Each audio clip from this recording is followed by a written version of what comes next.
सध्या राज्यात ऑपरेशन टायगरची चर्चा आहे आणि यामध्ये सगळ्यात जास्त नाव जर कुणाचं चर्चेत असेल तर ते म्हणजे खासदार ओमराजे निंबाळकर. कारण त्यांचं एक वक्तव्य सोशल मीडियावरती व्हायरल होत आहे.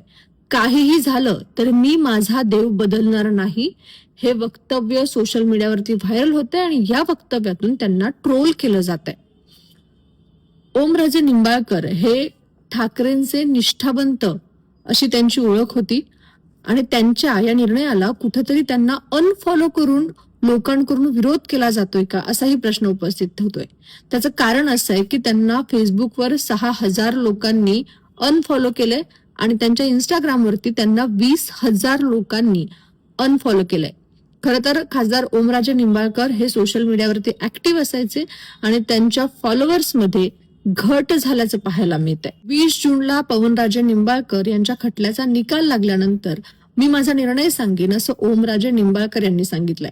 तर दुसरीकडे त्यांच्या फॉलोअर्समध्ये होणारी घट बघता त्यांचा हा निर्णय कुठेतरी कार्यकर्त्यांना किंवा लोकांना पटलेला नाहीये अशी ही चर्चा आहे. तुम्हाला या सगळ्या संदर्भात काय वाटतंय कमेंट बॉक्समध्ये नक्की सांगा.